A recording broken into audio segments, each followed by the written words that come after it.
There are very few things a woman can offer a man in terms of a relationship. In the olden days, women were useful because they could tend to the home and children, while the man could go secure the finances of the family. They were well equipped and could cook, clean, and make sure your kids were well kept, with no need to foster your children in the indoctrination centers they call daycare. It can be argued that they did not even justify their value with those tasks, but at the very least, they did have something to bring to the table, no matter how minute. However, with the advent of feminism, women have lost all the things that made them valuable to men as partners. Don't get me wrong, they still satisfy men sexually. In fact, that is the only trait they have since they get so much practice at a young age. But to settle down with one is basically suicide in this day and age. Let's examine what you must sacrifice in order to maintain an average modern woman. Money is the most obvious, so let's start from there. Money is something all women desire.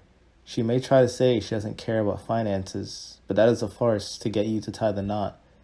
Once you have given her your hand in marriage, she will do nothing but ask for more. It starts with a marriage and honeymoon, which will easily run you $50,000 on the cheap side, assuming you pinch every penny. Oh, and you thought that would be the end of your rampant accrual of debt? No, no, she needs more. This apartment you two were sharing is no place to raise a child in her mind. She is sick of the city life and needs more space if she is willing to start a family. You know what that means, right? You have to go out and get a house. Say hello to another $200,000 debt. And of course, that is on the more conservative side of estimates. Like I said, we're assuming you're trying to stretch every dollar for what it's worth here. So you're down $250,000. No big deal. You have the rest of your life to make that up. And trust me, you will be making that because she will constantly berate you for not making enough money, despite her refusing to pay her share of the bills. That is, of course, assuming she still bothers to work after pumping out a baby from her overused beef curtains. Money isn't the only thing you lose, though. Time is something that you can never truly own when you're in a relationship, let alone a full-blown marriage. I have experienced and seen this happen, so I can confirm that all relationships start off fine. She only comes over when you want her to, and she's completely fine with you spending all the time you want hanging out with your friends. But then, maybe she asks you to give up one Friday just to take her out. No big deal, you think, as you unknowingly orchestrate your own demise. Every following Friday, she'll expect the same treatment because her hypergamy dictates that she always looks for more, and that includes your time as well. Fridays turn into a whole week, and slowly but surely, your friends become a distant memory as you wonder where the years went. I'll tell you where they went. Right into her gaping chasm of narcissism, only to be disregarded at your earliest transgression. She does not care about the time that you have spent with her in the past. She only wants to secure more time with you in the future. Because if she can control how you spend your time, she can effectively manifest the changes she wants to see in the world at your expense. Does she need more clothes? Then she can just get you to work more and bring in more money for her to spend. Does she want more free time? Then she can just demand that you do your fair share around the house and clean the place up despite her not paying her fair share of living expenses. You immediately become nothing more than a chess piece for her to move at a whim, depending on her fleeting and vapid desires.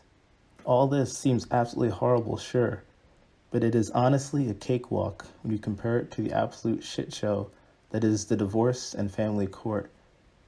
I try to make these videos succinct as possible, so I will only give the figures, but trust me, it goes far deeper than just these numbers. Women get custody in about 90% of divorce cases. If you are lucky, you can be part of the 22% of fathers that get to see their child at least once a week. Either way, you will be stuck paying child support, which can be decided via the court's discretion, so there's no telling how much they will loot from your check every month. Don't forget about alimony, which in some states lasts for a lifetime if you've been married long enough. Divorced spouses pay $9 billion a year, with the man stuck paying 97% of the time. If this small subset of information wasn't enough to convince you to avoid marriage, then you need to take some time for yourself. Self-reflect for a bit and ask yourself how much you value your own happiness. Because no man who's looking out for his own well-being would willingly sign a document that instantaneously puts his head in a noose, hoping his wife doesn't kick the chair from under him. The good thing to come from all this, since men are creatures of adaptation, is that we have found several viable options to free ourselves from women. Adult content has gotten exponentially better in recent years.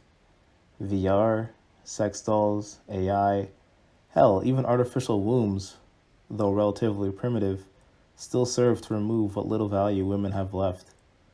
That is why all the feminists decry men who partake in these things, because they realize that if men have easier and more accessible options, they will have no simps left to take care of them once they have slammed full force into the wall. Perhaps you desire companionship as well. Well, can I suggest getting a dog? They are loyal, they'll never cheat on you or divorce you and leave you sleeping on concrete, and, most importantly, they will love you for who you are, not what you provide. In my eyes, all these things effectively make the modern woman obsolete, but their egos are so inflated they will never notice until it is too late. Such a sad state of affairs for them. But for you, there has never been a better time in history to be a man going his own way. That's all I want to say for now. I want to revisit the topic of divorce in the future since it's closely related to the ridiculously high male suicide rate, which is something that makes my skin crawl and blood boil simultaneously. You can probably tell by the pseudo rant for the first half of this video. I try to keep these videos relatively short so that they're an easy watch while still being informative. However, to explore that fully, it would have to be like a longer and more in-depth video. Maybe a 1K subscriber special or something, who knows. But yeah, that's about it, guys. Thanks for watching, and subscribe if you feel so inclined. And as always, stay prosperous.